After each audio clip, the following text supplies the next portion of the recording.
चलिए तो आज का क्लास हम लोग शुरू करते हैं नेक्स्ट पार्ट से, बुद्ध धर्म का, बुद्ध के अनुयायी। तो हमारा टॉपिक होगा बुद्ध के अनुयायी।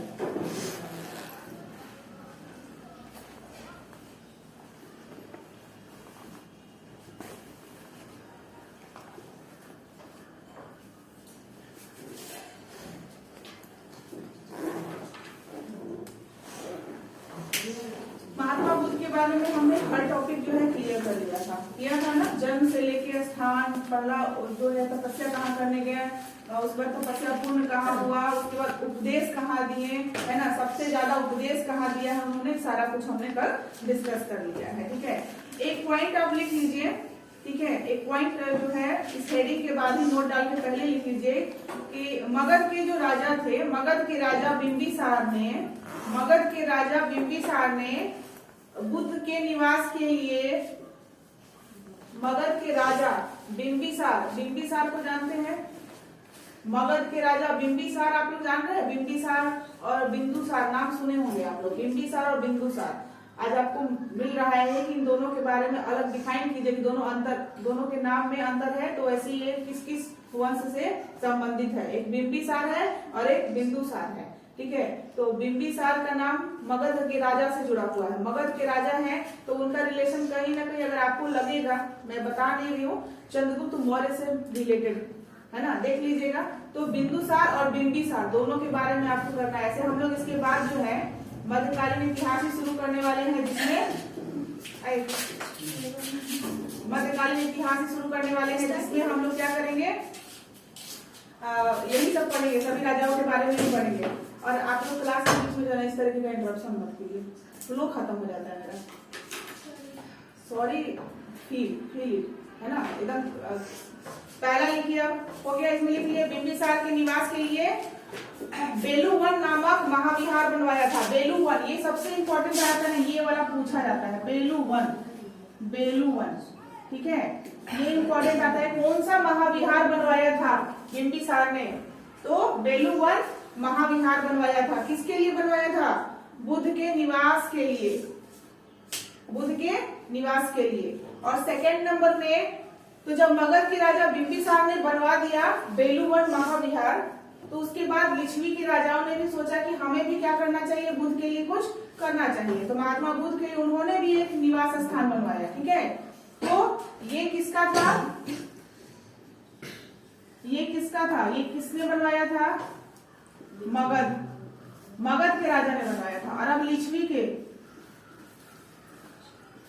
क्या था? गणराज्य था। लिच्छवी गणराज्य था। और लिच्छवी के नाम से आपको याद आना चाहिए कि महावीर, स्वामी महावीर जो थे, उनके माता जो थी वो लिच्छवी की ही राजकुमारी थी, है ना, लिच्छवी की ही राजकुमारी थी। लेकिन यहाँ देखिए, यहाँ लिच्छवी के लोगों ने बुद्ध के निवास के लिए एक स्थान बनाया। ठीक है, जैसे इन्होंने बनाया बेलूवन महाविहार, उसी तरीके से इन्होंने कुटाग्रशाला बनाया। क्या बनाया? कुटाग्रशाला।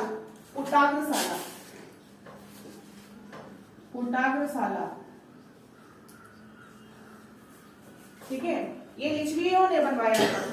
दोनों का याद रखना है आपको, एक मगध का और एक लिच्छवी का, दोनों का अलग अलग है, दोनों का याद रखिएगा। ठीक है, तो मगध के राजा कौन थे उस समय? बिंबिसार थे। ठीक है,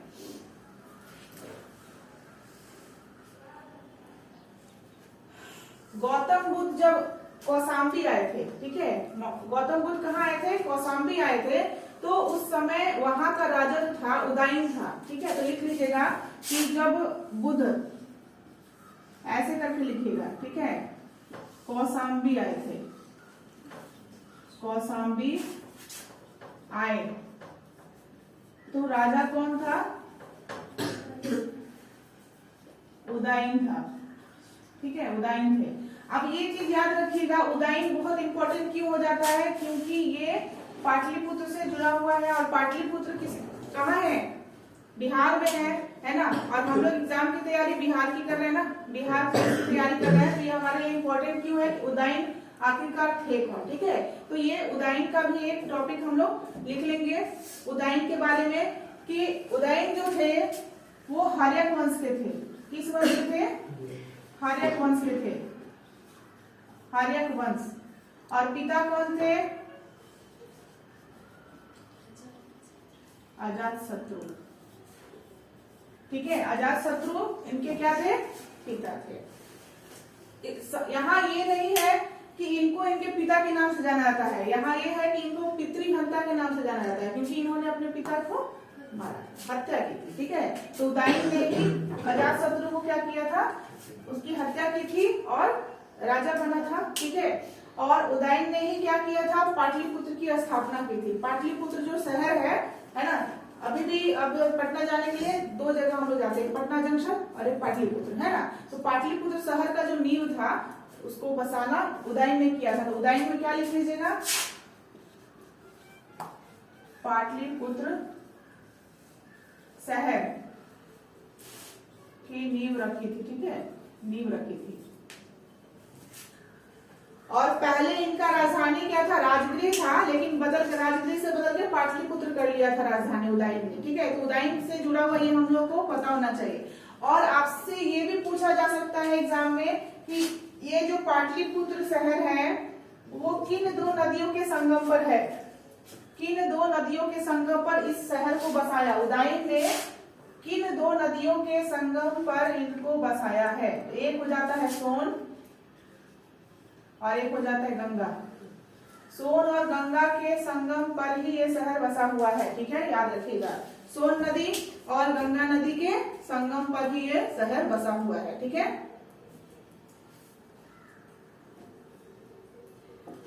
तो ये हो गया हम लोग का नोट में एक्स्ट्रा टॉपिक हो गया कंप्लीट। अब हम लोग करेंगे बुद्ध के अनुयायी के जो हुए थे, दो हिस्से हो गए थे, उसके बारे में पढ़ेंगे। ठीक है, इतना आप लोग नोट कर लीजिए। तो बुद्ध के जो अनुयायी होते थे उनको दो हिस्सों में बांट दिया गया था। ठीक है, एक होते थे भिक्षुक और एक होते थे उपासक। ठीक है, दो भागों में बांटा गया था। भिक्षुक कौन होते थे और उपासक कौन होते थे, हमें ये जानना है। ठीक है, तो भिक्षुक क्या होते थे, जो पूरे तरीके से अपने परिवार तक को मतलब छोड़ दिए हैं और सब कुछ त्याग करके इस संघ में आ चुके हैं। ठीक है, और उपासक कौन होते थे, जो घर नहीं त्यागे हैं, घर की भी जिम्मेदारी को उठा रहे हैं और साथ ही साथ इसमें भी हैं। ठीक है, उनको उपासक कहते थे। ठीक है, तो लिख लीजिए, बुद्ध के अनुयायी दो भागों में विभाजित थे। बुद्ध के अनुयायी दो भागों में विभाजित थे, पहला भिक्षुक और दूसरा उपासक। भिक्षुक के सामने जगह छोड़ दीजिएगा, फिर उपासक के सामने भी जगह छोड़ दीजिए। ठीक है, हेलो, हाँ क्या, हाँ क्लास स्टार्ट है, आ गए क्या?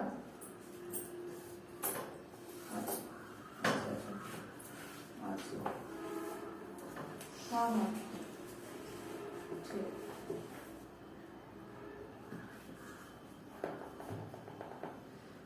भिक्षुक में लिखिए, बौद्ध धर्म के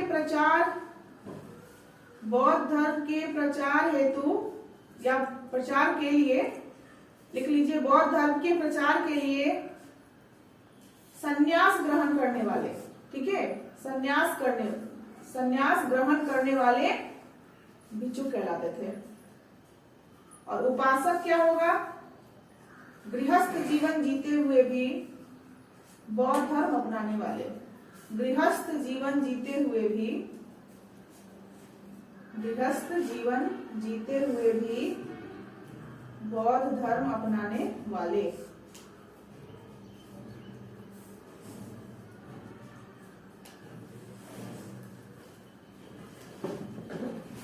तो आपसे ये नहीं पूछेगा कि अनुयायी जो थे वो कितने हिस्सों में बटे हुए थे, वो पूछेगा कि उपासक कौन होते हैं और भिक्षुक कौन होते हैं। ठीक है, ये पूछेगा और ऑप्शन में आपको देखना है। ठीक है, नेक्स्ट लिखिए, सबका हो गया कंप्लीट। नेक्स्ट लिखिए, महात्मा बुद्ध ने 3 दर्शन दिए। नेक्स्ट लाइन में क्या लिखेगा, महात्मा बुद्ध ने 3 दर्शन दिए। महात्मा बुद्ध ने 3 दर्शन दिए।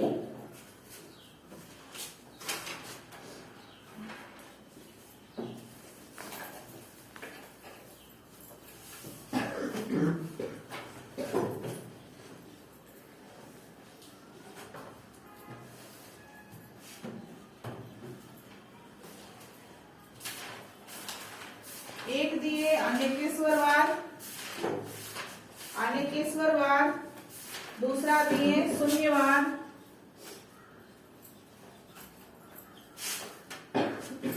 और तीसरा दिए क्षणिकवाद।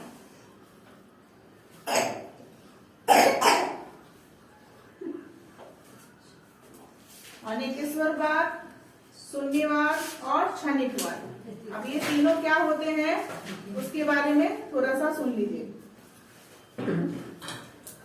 अनेकेश्वरवाद का मतलब है कि ये कह रहे हैं कि ईश्वर की सत्ता नहीं है, ठीक है। इनका कहने का मतलब है कि ईश्वर की सत्ता जो होती है ना, ईश्वर का सत्ता कहने का मतलब आप समझ रहे हैं, बहुत सारे ईश्वरों को जो हम लोग गिनते हैं ना, उनको मानना था कि इतने सारे ईश्वरों की सत्ता नहीं है, ठीक है। ये अगर देखा जाए तो अगर धरती पर आए हैं तो मनुष्य रूप में आए हैं तो वो उनके फरिश्ते हो सकते हैं, उनके भेजे हुए दूत हो सकते हैं, लेकिन ईश्वर नहीं हो सकते हैं। इनके अनुसार ये है ना। तो अनेक ईश्वरवाद के जरिए वो क्या बता रहे हैं कि ईश्वरों की सत्ता नहीं है ना। चलो दूसरा शून्यवाद क्या कहता है, शून्य से क्या होता है बताइए। थोड़ा सा अपना भी डिफाइन कीजिए कि अगर हमने इतना बुद्ध पढ़ा, बुद्ध धर्म के बारे में पढ़ा है ना, बौद्ध धर्म के बारे में, तो उनका कहना क्या हो सकता है, शून्यवाद क्या हो सकता है। एक तो अनेकेश्वरवाद हो गया, ये शून्यवाद क्या होगा। थोड़ा सा दिमाग लगाइए, आप लोग आंसर दे सकते हैं, कल के क्लास में डिस्कस हुआ है, ठीक है। थोड़ा सा जो कल क्लास किए वो बताइए। कल मैंने बताया था शून्यवाद मतलब हर एक व्यक्ति जो अपने आप को सर्वशक्तिमान मानता है वो शून्य है, सच नहीं है। कोई भी सर्वोपरि नहीं है, शक्ति किसी में अधिक नहीं हो सकती। और शक्ति के साथ साथ मेरी तरफ से ध्यान दीजिए कि कोई भी ऐसा एक व्यक्ति नहीं है जो पूरा ज्ञान प्राप्त कर सका है। उसका अगर पूरा जीवन लगा देगा तो भी ज्ञान प्राप्त करता ही रह जाएगा, फिर भी अंतिम समय तक उसको लगेगा कि हमने ये नहीं सीखा है, ठीक है। तो यही भावना जो है शून्यवाद हमें सिखाता है। कोई भी व्यक्ति सर्वोपरि नहीं है, सर्वशक्तिमान नहीं हो सकता है, सर्वज्ञानी नहीं हो सकता है, ठीक है। तो ये शून्यवाद यही बताया, कल हमने क्लास में डिस्कस किया था, ठीक है। तो शून्यवाद यही बताता है, क्या बता रहा है कि कोई भी व्यक्ति सर्वशक्तिमान नहीं हो सकता है ना। सब कहता है कि सर्वगुण संपन्न पत्नी चाहिए, हो ही नहीं सकता है तो कहाँ से ले आओ, तो रहो जिंदगी भर कुंवारे ही हो, है ना। तो ये शून्यवाद कहता है। तीसरा हमारा है क्षणिकवाद। क्षणिक मतलब आज जो हम ये मोह माया में फंसे हुए हैं वो क्षण भर का, आज पता नहीं, अभी बात कर रही हूँ 2 सेकंड के अंदर, 1 सेकंड के अंदर मेरे साथ क्या हो जाए, तो ये सारा क्या है, क्षणिकवाद है। कभी भी कुछ भी हो सकता है, कोई भी वस्तु यहाँ पे अस्थायी रूप से नहीं आई है। और हम लोग छोटी छोटी बातों पे जो है ना अपने आप अपना जीवन खत्म करने के लिए तैयार हो जाते हैं, जबकि हमें पता है कि हम खुद अस्थायी रूप से नहीं है, तो दूसरा कोई मेरे जीवन में क्या ही अस्थायी रूप से रहेगा, है ना। चाहे वो कोई भी हो सकता है, व्यक्ति हो सकता है, वस्तु हो सकता है, भावनाएं हो सकती है, वो सब कुछ ही टाइम के लिए है, ठीक है। सब कुछ ही टाइम के लिए है, ठीक है। इधर ही बैठो मंगू,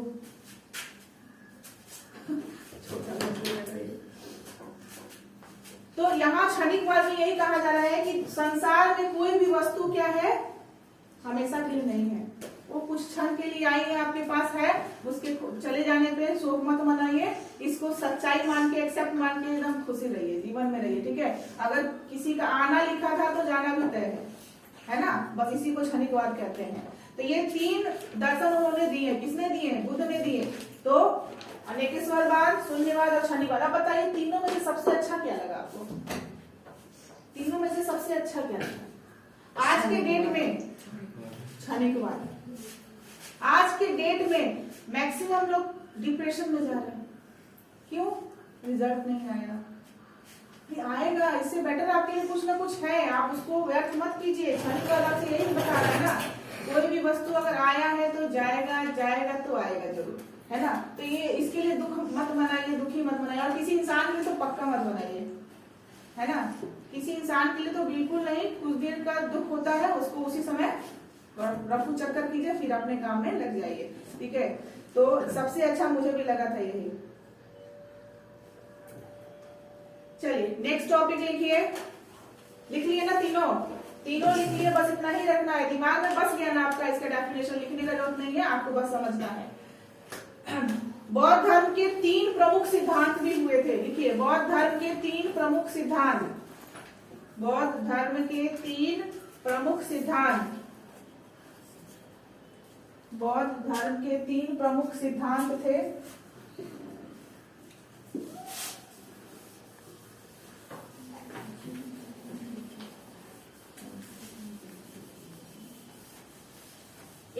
लिखिए बुध, पहला सिद्धांत लिखिए बुध, दूसरा सिद्धांत संघ और तीसरा सिद्धांत धम्म।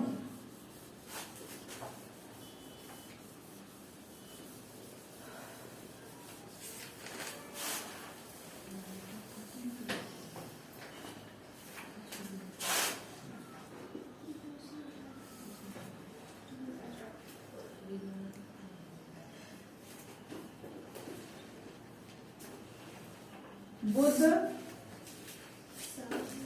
संघ और धम्म, ये तीन सिद्धांत थे। ठीक है, बुद्ध के तीन सिद्धांत थे, बुद्ध, संघ और धम्म। ठीक है, तो आपको पता है कि जितने भी आपको धम्म आए हैं, आपने अभिधम्म पिटक सुना होगा, धम्म पिटक, तो जितने भी हमारे इनके ग्रंथ आए, बुद्ध ग्रंथ आए, तो इन्हीं तीन सिद्धांतों के ऊपर बने हुए थे। ठीक है, इन्हीं तीन सिद्धांतों पर बने हुए थे। तो आप लिखिएगा, इसके बाद इसको लिख लिया ना, तीन टॉपिक्स, इसको हम लिखेंगे इसके बारे में। ठीक है, नेक्स्ट में लिखिएगा इसका कि महात्मा बुद्ध का सबसे पहला महात्मा बुद्ध का सबसे पहला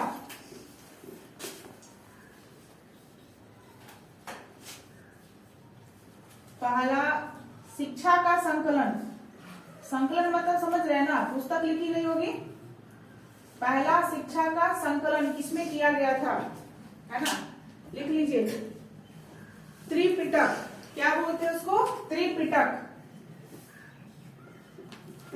में किया गया था शिक्षा का। इन्होंने जितनी भी शिक्षाएं दी थी, जितने भी ज्ञान वाले उपदेश दिए थे, वो किस पुस्तक में लिखा गया, किस ग्रंथ में लिखा गया, त्रिपिटक। और बौद्ध ग्रंथ कहा जाता है त्रिपिटक को। अब त्रिपिटक का भी हिस्सा था, 3 हिस्सा। ठीक है, त्रिपिटक का भी 3 हिस्सा हुआ। लिख लीजिए, पहला नंबर में सूत पिटक, पहला नंबर में विनय पिटक, तब सूत पिटक। पहला नंबर में विनय पिटक, सूत पिटक और अभिधम्म पिटक, 3 आपको लिखने हैं। विनय पिटक, सूत पिटक, अभिधम्म पिटक।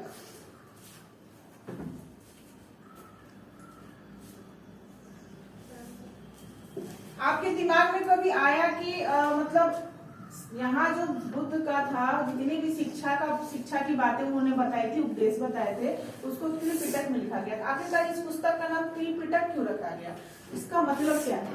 अगर आपसे पूछ दे कि आप बोल रहे हैं त्रिपिटक है, त्रिपिटक का मतलब क्या होता है ना, तो ज्ञान का भंडार। क्या बोलते हैं, ज्ञान का भंडार। त्रिपिटक का अर्थ होता है ज्ञान का भंडार, ज्ञान से भरा हुआ टोकरी बोल सकते हैं। पिटक मतलब टोकरी होता है। अगर संस्कृत भाषा आप लोग पढ़े होंगे तो उसमें पिटक मतलब क्या होता है, टोकरी होता है।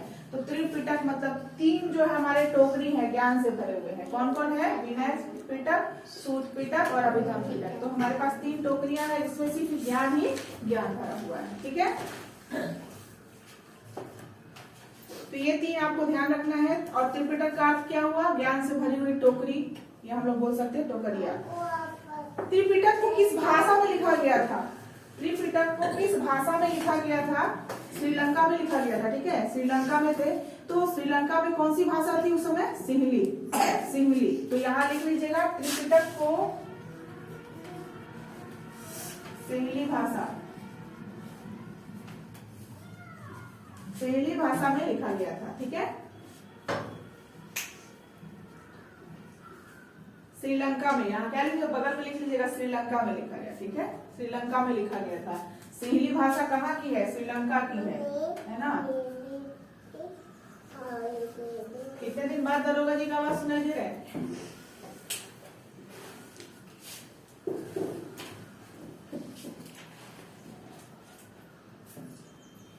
अब हम लोग इम्पोर्टेंट पॉइंट लिखते चलेंगे, बौद्ध धर्म से जुड़े हुए। ठीक है, महत्वपूर्ण तथ्य लिखिए, महत्वपूर्ण तथ्य।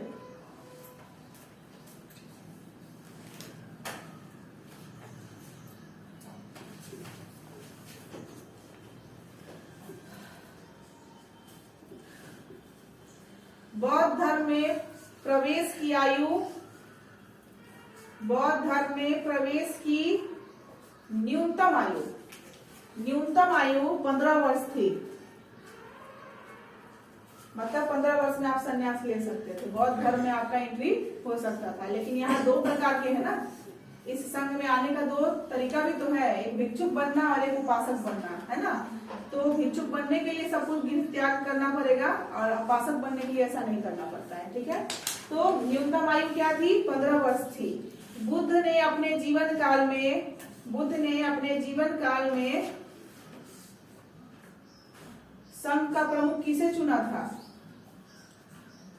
बुद्ध ने अपने जीवन काल में संघ का प्रमुख, लिख के डैश दीजिए, नाम लिखिए, देवदत्त को चुना था। देवदत्त, लेकिन बने नहीं थे, उनके मृत्यु के बाद नहीं बने थे, ठीक है। देवदत्त को बनाना चाहते थे लेकिन बन नहीं, जीवन काल में संघ का प्रमुख, जीवन काल में संघ का प्रमुख देवदत्त को बनाना चाहते थे। देवदत्त पे हाईलाइट कर लीजिएगा, नाम पूछ सकता है किसको वो संघ का प्रमुख बनाना चाहते थे, देवदत्त को, ठीक है। महात्मा बुद्ध उपदेश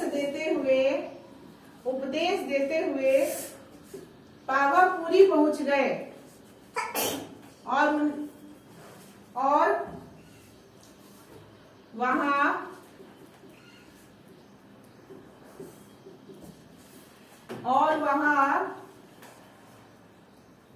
एक जैन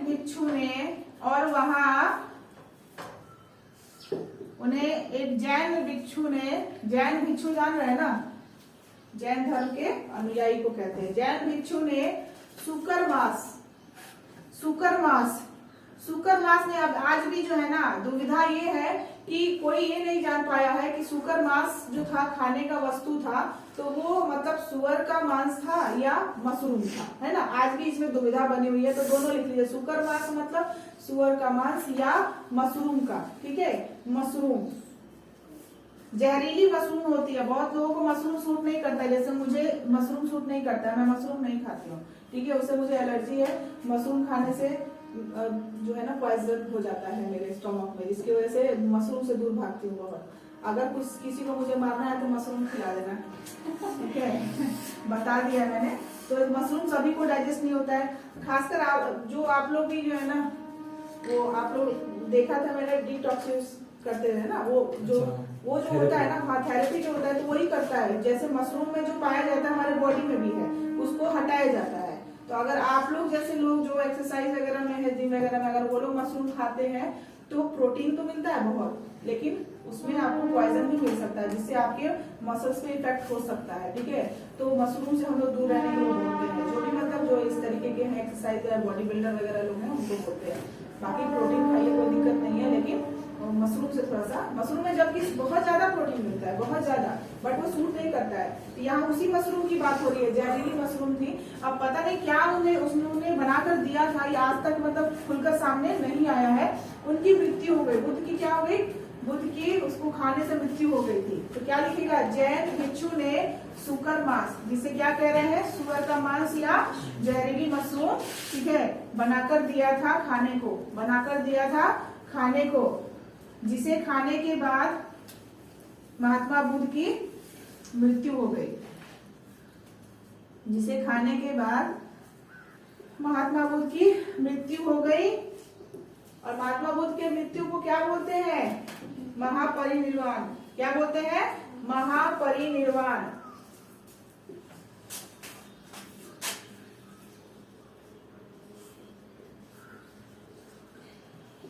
अगर सिर्फ निर्वाण बोल रहे थे, ठीक है, तो अगर हम लोग जो है बौद्ध धर्म को अपनाते हैं, जैन धर्म को अपनाते हैं, और उसके बाद जो है हम लोग अपने प्राण को त्याग देते हैं, मतलब मृत्यु को प्राप्त करते हैं, तो हम लोग निर्वाण प्राप्त करेंगे। लेकिन ये क्या थे? बुद्ध थे, महात्मा बुद्ध थे, इसलिए इनके मृत्यु को महापरिनिर्वाण बोला गया, ठीक है। तो लिख लीजिए, महात्मा बुद्ध के मृत्यु को महापरिनिर्वाण के नाम से जाना जाता है। तो अब आपको क्या मिला यहाँ से टॉपिक की? पावापुरी गए थे, उपदेश देते हुए कहाँ गए थे? पावापुरी में। तो महात्मा बुद्ध की मृत्यु कहाँ हुई? पावापुरी में हुई, ठीक है, पावापुरी में हुई। और उसको एक जैन भिक्षु ने, उनको क्या किया था? एक जैन भिक्षु ने कुछ खाने के लिए दिया था। चलिए, अब ये तो हम लोग को पता ही नहीं है कि क्या। तो ये जो हम लोग पावापुरी बोल रहे हैं, ये पावापुरी है कहाँ? पावापुरी कहाँ है, आपसे पूछेगा ना। हो सकता है पावापुरी ऑप्शन में ना कुशीनगर लिख दे, कुशीनगर लिख दे, तो कुशीनगर कहाँ है, यूपी में, यूपी में लिखिए। तो लिखिए यूपी के मल्ल महाजनपद, ये मल्ल महाजनपद जो था बाद में मगध में मिल गया था ये सब, ठीक है। मल्ल महाजनपद ये सब किसमें आ गया था, मगध में आ गया था, क्योंकि मगध का नीति विस्तारवादी नीति था, वो विस्तार करना चाहता था, वो जितना में था उतना से खुश नहीं था, उसको अधिक से अधिक जगह चाहिए था, ठीक है। इस वजह से तो मगध बहुत बड़ा साम्राज्य बना था, बहुत बड़ा साम्राज्य था, ठीक है। तो लिखिए यूपी के मल्ल महाजनपद, मल्ल महाजनपद में स्थित, महाजनपद में स्थित कुशीनगर, कुशीनगर में उनकी मृत्यु हो गई, ठीक है। लिख लीजिएगा, ये दोनों आपसे पूछ सकता है। उनका अंतिम संस्कार भी किया गया था, मल्ल के जो राजा थे ना उन्होंने किया था अंतिम संस्कार, ठीक है। और उनके अस्थियों को 8 अलग अलग जगहों पर डाल। अब आपके लिए टारगेट है, वो 8 जगहों का नाम ढूंढ के लाइए, ठीक है। महात्मा बुद्ध के 8 अस्थियों को सॉरी, महात्मा बुद्ध के अस्थियों को 8 अलग अलग स्थानों पर दफनाया गया, 8 अलग अलग स्थानों पर दफनाया गया। अभी 8 स्थान कौन कौन थे आपको सर्च करके लाना है, कौन कौन से थे, तो होमवर्क आपका, ठीक है। होमवर्क में इसको जब जब सर्च कीजिएगा तो और भी बहुत सारा ज्ञान का बात उसमें मिलेगा। अब इस 8 स्थान को क्या नाम डाला गया, क्या नाम रखा गया, अष्ट महास्थान। क्या बोला गया, अष्ट महास्थान। बस इतना याद रखना है आपको। गौतम बुद्ध के जीवन का ये प्रश्न जानते हैं, बिहार पुलिस में कांस्टेबल में और एसआई दोनों में पूछा था कि महात्मा बुद्ध के जीवन का अंतिम वसंत ऋतु जो था ना, या वर्षा ऋतु, उन्होंने कहाँ देखा था।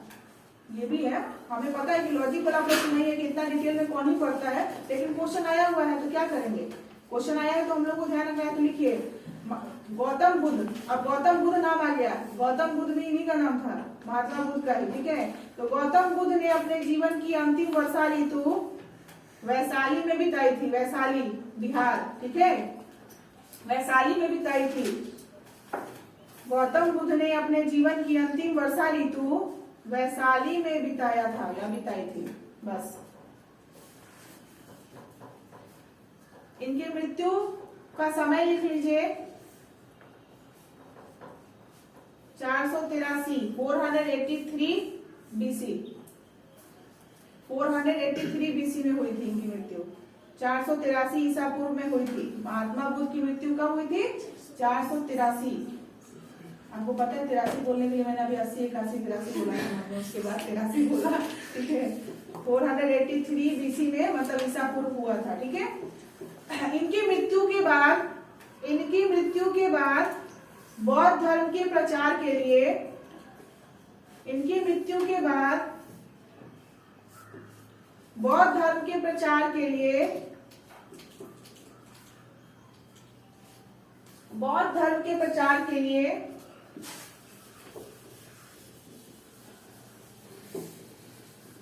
लिख लिए, बौद्ध धर्म के प्रचार के लिए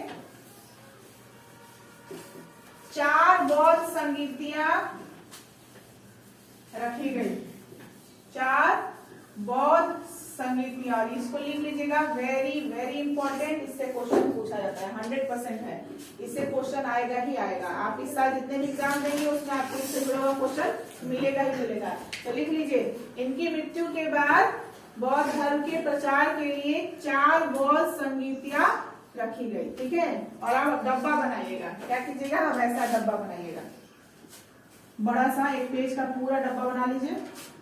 और इसमें अब आपको ऊपर में लिखिएगा, वेरी इंपॉर्टेंट टॉपिक है, आपको ये याद रहना ही चाहिए, इसको छूटना नहीं है। यहाँ लिखिए साल, वर्ष, क्या लिखिएगा, वर्ष।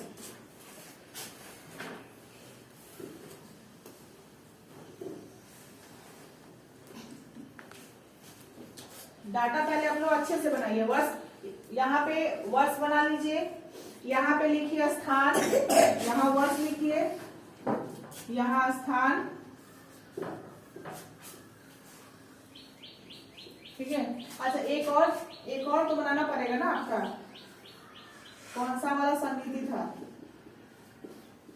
संगीति कौन सा था, पहला, दूसरा, तीसरा और चौथा। ये सबका अलग अलग पार्ट होना चाहिए, ठीक है। उसके बाद लिखिएगा कि राजा कौन थे उस समय जिसने ये संगीति करवाया था, और पुरोहित कौन थे, पुरोहित, ठीक है।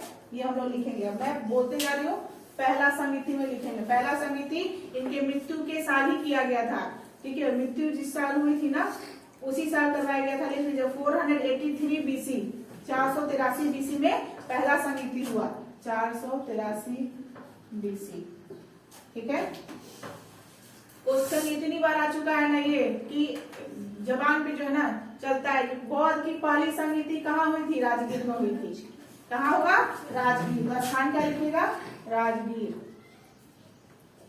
अब कोई बता देगा कि राजा कौन थे उस समय। अभी सोच लीजिए, मैंने अभी उनकी चर्चा की है। उदयन के पिता का नाम क्या था, अजातशत्रु। उन्होंने ही करवाया था। राजा कौन थे, अजातशत्रु थे, ठीक है। अजातशत्रु, अजातशत्रु। और पुरोहित कौन थे, महाकश्यप। याद रखिएगा, ये नाम जो है ना बहुत इंपॉर्टेंट है। ये जगह पूछता है, ये नहीं पूछेगा कि किस साल हुआ था, ठीक है। ये पूछेगा जगह, किस साल, किस जगह हुआ था, उस समय पुरोहित कौन थे और राजा कौन थे, ऐसे करके पूछेगा। तो आपको तीनों याद रखना है, ठीक है। दूसरा संगति, दूसरा हुआ 383 BC, 383 BC वैशाली में। कहा हुआ, वैशाली में हुआ। तो पहला कहाँ हुआ, राजगीर। दूसरा कहाँ हुआ है, वैशाली, ठीक है। और वैशाली में राजा उस समय कालाशोक थे, कालाशोक, कालाशोक। अशोक काले हो गए थे, नहीं, नाम है कालाशोक, कालाशोक, ठीक है। और इस समय पुरोहित थे साबकमीर, साबकमीर, ठीक है। अब चूंकि ये सारे चीज पूछे गए हैं, अभी यहाँ तक पूछा गया है कि दूसरी बौद्ध संगीति के समय राजा कौन थे, किसने बौद्ध संगीति रखवाई थी, तो कालाशोक ने। अभी ये नहीं पूछा गया है, तो मेरे लिए तो इम्पोर्टेंट ज्यादा ये हो गया ना कि जो नहीं पूछा गया है हो सकता है ये पूछेगा, है ना। ये नहीं पूछा गया अभी तक, तो इसको जरूर लिख लीजिएगा, साबकमीर। थर्ड, तीसरा 255 BC, ठीक है। 255 BC के समय तीसरा हुआ। और तीसरा इंपॉर्टेंट इसलिए है कि पाटलिपुत्र में हुआ। ये सारे तो इंपॉर्टेंट ही है, पाटलिपुत्र में हुआ, ठीक है। 255 BC में पाटलिपुत्र में हुआ। और ये इसके सारे पूछे हुए क्वेश्चन है। ये भी पूछा गया है, राजा कौन थे ये भी पूछा गया है, और पुरोहित कौन थे ये भी पूछा गया है, ठीक है। और पुरोहित वाला तो मोस्ट वांटेड क्वेश्चन है बिहार पुलिस के लिए, ठीक है। मोगलीपुत्र नाम सुने होंगे, मोगलीपुत्र, है ना। ये नाम इतना मोस्ट वांटेड है ना, हमेशा पूछता है कि मोगलीपुत्र जो थे किस बौद्ध संगीति के पुरोहित थे, किस बौद्ध संगीति के, तो तीसरे। लिख लीजिए, पुरोहित में क्या लिखेगा, मोगलीपुत्र। मोगली, मोगली जंगल जंगल बात चली है, पता चला है वाला मोगली नहीं, ये है मोगलीपुत्र, ठीक है। और राजा इसलिए फेमस है क्योंकि राजा उस समय अशोक थे, ठीक है। और ये है मोगली पुत्र, ऐसे इसको मोगली पुत्र भी बोलते हैं। क्या बोलते हैं, मोगली पुत्र भी बोलते हैं। ये बहुत इंपॉर्टेंट हो जाता है क्योंकि ये बार बार पूछा गया क्वेश्चन है। और ये नाम लेकर पूछता है कि किस बौद्ध संगीति के अध्यक्ष थे। उस समय पुरोहित को अध्यक्ष ही बोलते थे, अध्यक्ष भी बोल सकते हैं, ठीक है। अध्यक्ष कौन थे, तो मोगलीपुत्र थे, ठीक है। मोगलीपुत्र किस बौद्ध संगीति के अध्यक्ष थे, तीसरा बौद्ध संगीति कब हुआ था जिसके अध्यक्ष। बस ये सब याद रखना, उल्टा सीधा करके हमें याद रखना है। और ये सब क्वेश्चन आप पिछला प्रीवियस ईयर का क्वेश्चन उठाइएगा ना, उसमें मिलेगा ही मिलेगा, 100% है मिलेगा, ठीक है। ये तो मिलेगा। अब सबसे लास्ट हमारे लिए जरूरी क्या होता है, सबसे लास्ट जरूरी होता है चौथा वाला, ठीक है। चौथा बौद्ध संगीति क्या हुआ था। अब आपको पता है यहाँ बहुत जगह ऐसा लिखा हुआ मिलेगा, प्रथम। ये क्या होता है, ये वर्ष मतलब हम लोग क्या समझ रहे हैं, जो हमने 0 पढ़ा था जीसस का जन्म का साल 0 पड़ा था, उसके बाद का ये प्रथम वर्ष है। तो प्रथम क्या हो जाएगा? ईस्वी। ईस्वी, प्रथम ईस्वी, ठीक है। प्रथम ईस्वी बहुत मतलब लंबा गैप है ना, इतने साल बाद हुआ, 255 साल पहले की बात है। और यहाँ से इससे ये कितना हो गया? 254 वर्ष पहले की बात हो गई, है ना। तो 254 वर्ष बाद फिर ये बौद्ध संगीति करवाई गई। इतना गैप है, इसको करने में इतना गैप है। तो यहाँ पे क्या लिखे, कहाँ हुआ? अंतिम कहाँ हुआ था? आप सबने पढ़ा, अंतिम कहाँ हुआ था बौद्ध संगीति?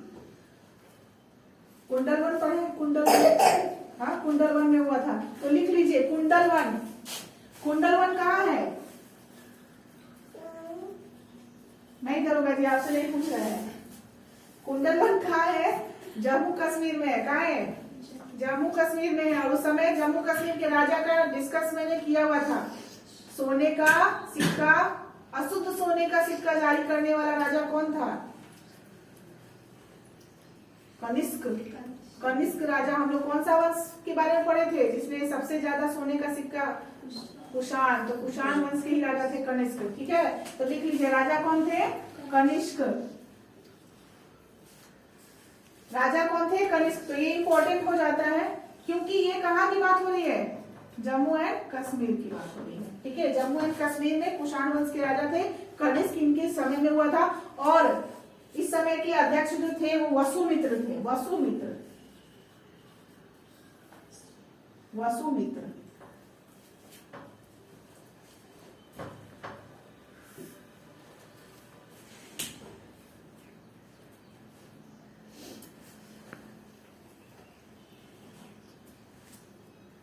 चौथी बौद्ध संगीति के बाद, पॉइंट लिखिए, चौथी बौद्ध संगीति के बाद बौद्ध धर्म।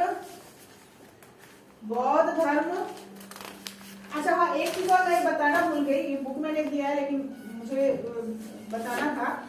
जो लास्ट वाला जो हुआ था ना हमारा, तो इसमें बस अध्यक्ष हुआ करते थे, लेकिन जो चौथा हमारा हुआ था बौद्ध संगीति जो कुंडलवन में हुआ था, राजा कनिष्क ने करवाया था, इस समय अध्यक्ष तो वसुमित्र थे और एक उपाध्यक्ष भी बने थे। तो हम लोग थोड़ा सा यूनिक पढ़ाई कर लेते हैं, जो नहीं पूछता है वो पूछ लेते थोड़ा कि ये तो अध्यक्ष थे। कौन थे? अध्यक्ष थे, लेकिन एक पहली बार एक उपाध्यक्ष भी बनाया गया था। उपाध्यक्ष भी बनाए गए थे। उपाध्यक्ष का नाम जरूर लिख लीजिए, ठीक है। उपाध्यक्ष का नाम था अशोक घोष। नाम क्या था? अशोक घोष। अशोक घोष नाम याद रखिएगा, ठीक है। तो हम लोग को वो याद रखना है जो पूछा नहीं गया है अभी तक, है ना। तो उपाध्यक्ष बने थे, पहला ऐसा बौद्ध संगीति जिसमें 2 अध्यक्ष बनाए गए थे, एक अध्यक्ष और एक उपाध्यक्ष, ठीक है। तो अध्यक्ष कौन थे? वसुमित्र। और उपाध्यक्ष कौन थे? तो चौथी बौद्ध संगीति के बाद बौद्ध धर्म 2 भागों में बट गए। कितने भाग में बट गए? 2 भाग में।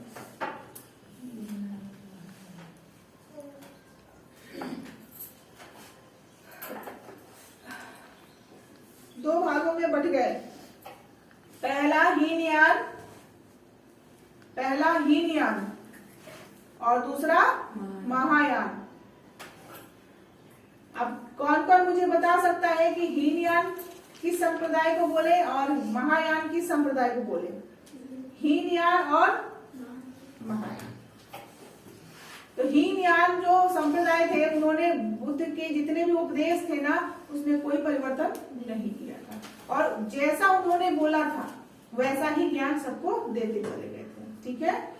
समझ में आ रहा है? जैसा उन्होंने बोला था उसी चीज को फॉलो करते हुए सबको ज्ञान दे रहे थे। लेकिन महायान क्या था? बुद्ध के उपदेशों में परिवर्तन करते थे, समय के अनुसार परिवर्तन करते थे। जैसे हमारी आज की जो पढ़ाई होती है, सिलेबस होती है, वो हर साल अपडेट होता है ना, हर साल अपडेट होता है। कहता है कि जैसा समय उसके अनुसार हमें पढ़ाई भी करनी चाहिए, है ना। तो इन्होंने क्या किया? महायान ने क्या किया? उनके उपदेशों में समय के मांग के अनुसार परिवर्तन करते चले गए, है ना। परिवर्तन करके ज्ञान देते चले गए।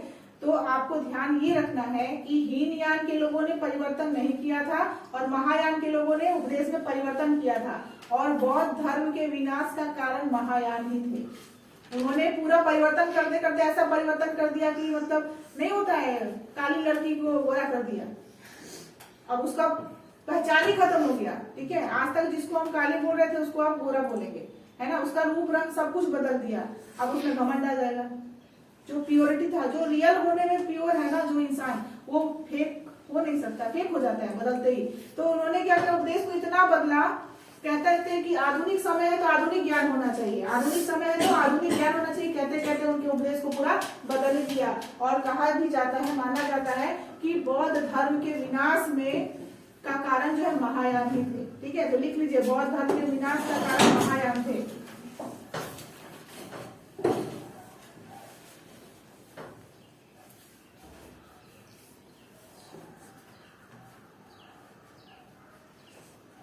आगे क्या हुआ कि महायान जो है, इसका स्टोरी है, पहले तो 2 हिस्सा में बटा बौद्ध धर्म, हीनयान और महायान में। तो हीनयान वाले लोग जो भी थे वो उसी तरह एज इट इज ज्ञान को उसी तरीके से पढ़ते चले गए। भाई आज भी दोहा क्या होता है, बड़ा हुआ तो क्या हुआ, जैसे पेड़ खजूर पंथी को छाया नहीं फल ला गया खजूर। तो आज भी हम लोग पढ़ रहे हैं, हमारे बच्चे भी वही पढ़ेंगे, हमारे बच्चे के बच्चे भी वही पढ़ेंगे। तो ये परिवर्तन नहीं हुआ, ये जो रियलिटी है वो आज पहले भी वही था दोहा, आज भी वही है और कल भी वही रहेगा, इसको परिवर्तन नहीं करना।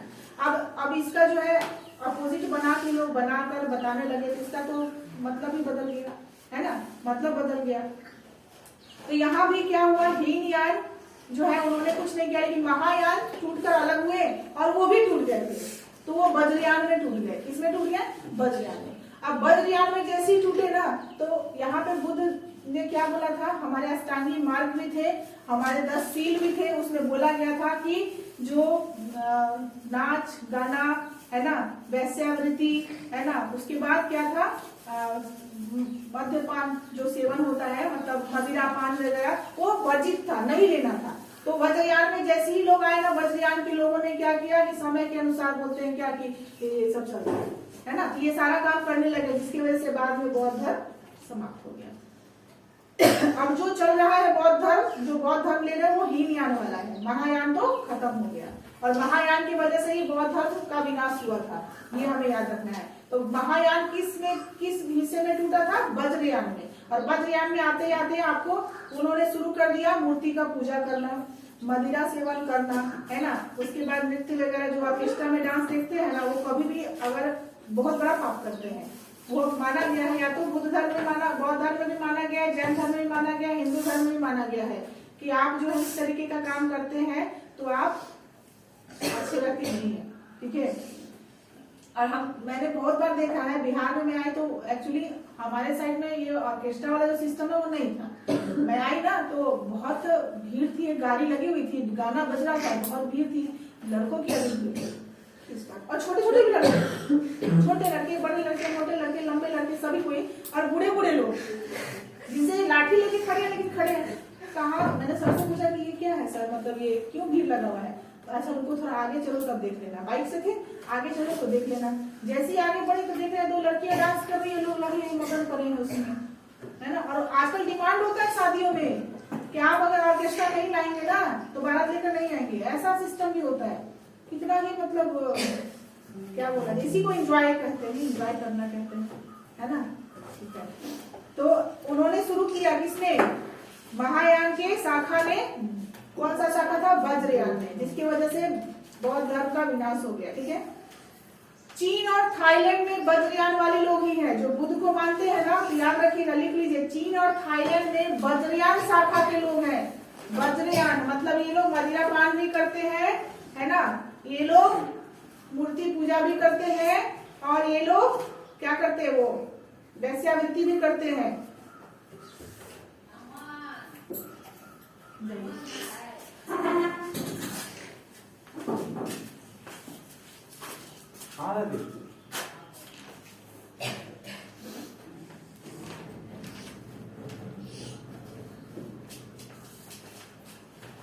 तो चीन तथा थाईलैंड में वज्रयान शाखा की अधिकता है। ठीक है, वज्रयान शाखा ही पाया जाता है। आप देखते होंगे ना, चीन चाइना जो होता है, चाइना में कोई चीज का है ऐसा, खाने पीने, है ना, सब कुछ में छूट है, हर चीज में छूट, जो खाइए, लेकिन कहते हैं कि हम बौद्ध धर्म के हैं, है ना। तो ये सारा चीज है। लेकिन एक चीज आपने गौर किया कि मूर्ति पूजा का प्रचलन जो है बौद्ध धर्म से हुआ है, और बौद्ध धर्म भी कहाँ से, महायान से। तो आप याद कीजिएगा, लिख लीजिए, भारत में सर्वप्रथम भारत में सर्वप्रथम मानव मूर्ति की पूजा महात्मा बुद्ध से शुरू की गई। मानव मूर्ति की पूजा महात्मा बुद्ध की मूर्ति से की गई थी, है ना। भारत में सबसे पहले अगर किसी मानव मूर्ति का पूजा हुआ है तो वो किसका हुआ है? महात्मा बुद्ध का हुआ है।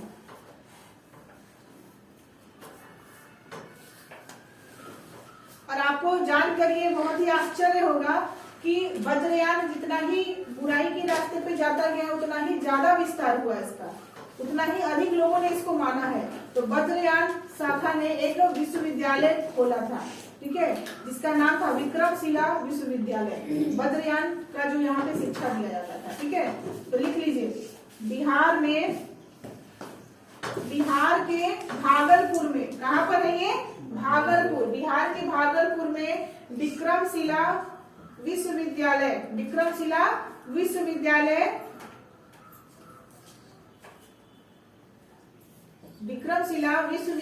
में वज्रयान शाखा की शिक्षा दी जाती थी। वज्रयान शाखा की शिक्षा दी जाती थी। और आपसे क्या पूछेगा पता है? आपसे ये नहीं पूछेगा कि जो विक्रमशिला विश्वविद्यालय है वो कहाँ है, ठीक है, क्योंकि ये सबको याद करता है। आपसे पूछेगा कि जो विक्रमशिला विश्वविद्यालय है भागलपुर में, उसकी स्थापना किसने की थी? बनवाया किसने था? किसने बनवाया था? वज्रयान। किसने? वज्रयान की शिक्षा दी जा रही है ना। धर्मपाल ने करवाई थी। किसने की थी? धर्मपाल। लिख लीजिए, विक्रमशिला महाविश्वविद्यालय की जो विश्वविद्यालय है उसकी स्थापना धर्मपाल ने करवाई थी। धर्मपाल किस वंश का था? पाल वंश का था। धर्मपाल ने करवाई थी। धर्मपाल कहाँ के राजा थे? पाल वंश के थे, ठीक है। और इनको बोला जाता है, धर्मपाल को ऐसे बोला जाता है कोट्टे साम्राज्य। जानते हैं आप लोग कोट्टे? श्रीलंका में बोला जाता है कोट्टे। अभी कैपिटल श्रीलंका में क्या है? श्री राजवर्धन है। कोट्टे नाम सुन रहे हैं ना? तो कोट्टे साम्राज्य के अंतिम राजा यही थे। कोट्टे साम्राज्य के अंतिम राजा कौन थे? धर्मपाल थे। तो एक्स्ट्रा भी लिख लीजिए धर्मपाल के बारे में। आगे पता है, हम लोग तो पढ़ेंगे ही राजा के बारे में, लेकिन अभी फिलहाल लिख लीजिए कि धर्मपाल जो थे पाल वंश के राजा थे, कोट्टे साम्राज्य के अंतिम राजा थे। और आपको पता होना चाहिए ये जो है ना धर्मपाल, इन्होंने वज्रयान शाखा की नींव तो स्थापना तो किया ये पढ़ाने के लिए विक्रमशिला विश्वविद्यालय का, लेकिन ये धर्म से ईसाई थे, ईसाई धर्म के थे ये। तो श्रीलंका के पहले ईसाई राजा, श्रीलंका के पहले ईसाई राजा यही थे। हम लोग कुछ अच्छा लिख लिए, ठीक है। धर्मपाल ने एक और ऐसे महाविद्यालय बनाया था, विश्वविद्यालय उन्होंने और भी बनाया था सोम विहार नाम से, लेकिन फेमस विक्रमशिला विश्वविद्यालय ही है, ठीक है। उन्होंने एकदम सोमपुरा वहां विश्वविद्यालय भी बनवाया हुआ था, महाविहार जिसको बोलते हैं, उन्होंने बनवाया था, ठीक है। और एक और इनके बारे में कहानी सुन लीजिए थोड़ा सा। धर्मपाल जो थे ना, नाम से धर्मपाल भी थे और धर्म के लिए बहुत अच्छा भी करते थे। इन्होंने नालंदा यूनिवर्सिटी, जानते हैं ना, नालंदा विश्वविद्यालय बनवाया नहीं था, बनवाया कुमारगुप्त ने था। इन्होंने 200 गांव दे दिए थे उनको। नालंदा विश्वविद्यालय को 200 गांव देने वाले राजा का नाम धर्मपाल था, ठीक है। उन्होंने 200 गांव नालंदा विश्वविद्यालय को दे दिए थे। बनवाया कुमारगुप्त ने था और उसको ध्वंस किसने किया था? बख्तियार खिलजी ने किया था, ठीक है। इतना याद रखना है आपको, ठीक है। और जितने भी चीनी यात्री हो या बाहर के यात्री जो आते थे तो नालंदा विश्वविद्यालय में आके शिक्षा ग्रहण करने आते थे, घूमने नहीं आते थे। हमने चीनी यात्री नाम रखा है, लेकिन वो शिक्षा प्राप्त करने आते थे। और शिक्षा प्राप्त करने, जैसे अभी आप शिक्षा ले रहे हैं, ठीक है, मैंने अपने गुरु से लिया तो उनकी शिक्षा को आप लोगों को दे रही हूँ। आप लोग मेरे से ले रहे हैं तो और भी बेटर नोट्स आपका बन रहा है। आप लेकर चले जाएंगे, एक दिन क्या होगा, मेरा नोट्स गुम हो जाएगा या जल गया या फिर कुछ शॉर्ट सर्किट हो गया, खत्म हो गया, तो मुझे अपने नोट्स की जरूरत होगी ना। तो मैं क्या बोलूंगी, आप लोगों को कॉल करूंगी, मिलाऊंगी कि अरे भाई तुम्हारे पास नोट्स होगा तो दे दो, है ना। तो उसी तरीके से हुआ नालंदा में, बख्तियार खिलजी ने जब जला दिया उसको, तो हमारे जितने भी ग्रंथ थे वो जल गए, है ना। तो इसी को धीरे धीरे करके तिब्बत से, चाइना से लेकर आया गया, है ना, उसका प्रतिलिपि लेकर आया गया। अगर वो लोग नहीं लेके गए रहते तो हमारा तो साक्ष्य पूरा इतिहास खत्म हो गया रहता, है ना, सब खत्म हो गया था। तो ये भी जरूरी है, ज्ञान का एक दूसरे तक जो है ना पहुंचाना भी बहुत जरूरी है। कब क्या हो जाए कोई नहीं जानता है। तो सबसे अधिक जो हमारे ग्रंथ को या जो हमारे ऐतिहासिक स्रोत थे भारत में लाने वाले का नाम आपको पता होना चाहिए। उनका नाम था राहुल सांकृत्यायन। ठीक है, आपने नाम सुना, घुमक्कड़ यात्री के नाम से फेमस है वो। क्वेश्चन भी पूछा हुआ है ये, घुमक्कड़ यात्री।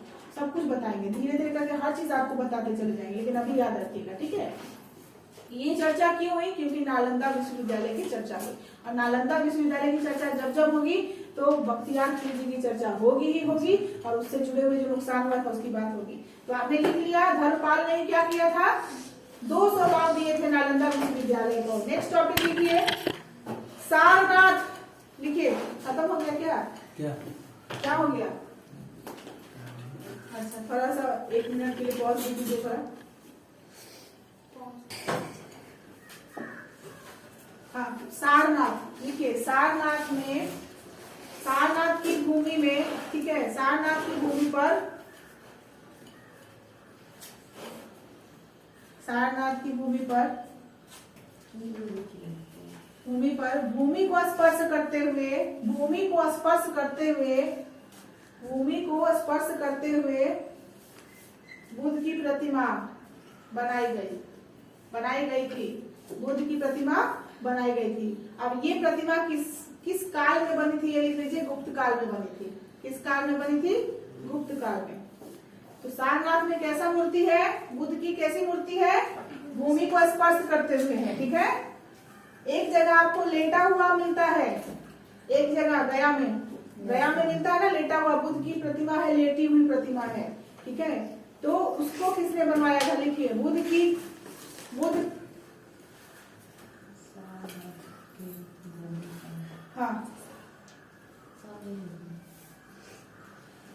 शयन मुद्रा की मूर्ति, शयन मुद्रा, लेटी हुई जो मूर्ति है, शयन मुद्रा की मूर्ति बोध गया में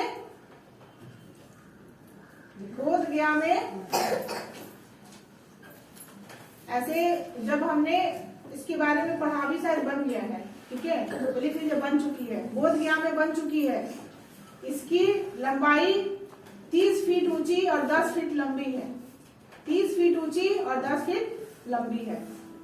30 फीट ऊंची है और 10 फीट लंबी।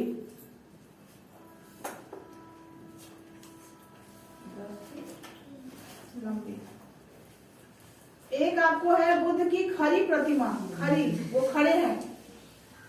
बुद्ध की खड़ी प्रतिमा, इसको बिहार सरकार ने बनवाया था।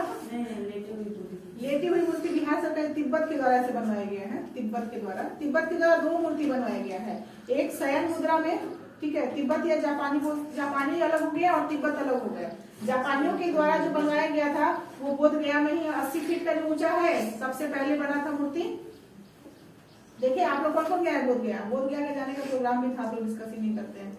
हाँ, तो जाकर एकदम साक्षात देख सकते हैं कि ये जो मूर्ति के बारे में हम लोग डिस्कस कर रहे हैं वहां बना हुआ है, हम लोग देख सकते हैं उसको, है ना। क्या हुआ, उस जापानियों ने उसको बनवाया था, और शैल मुद्रा वाला जो है वो तिब्बतियों ने बनवाया था। ठीक है, खड़ी जो मूर्ति है, बुद्ध की खड़ी प्रतिमा कुषाण काल में बनवाई गई थी। कुषाण काल, और कुषाण काल में राजा कौन थे? कनिष्क। कुषाण काल में बनवाई गई थी।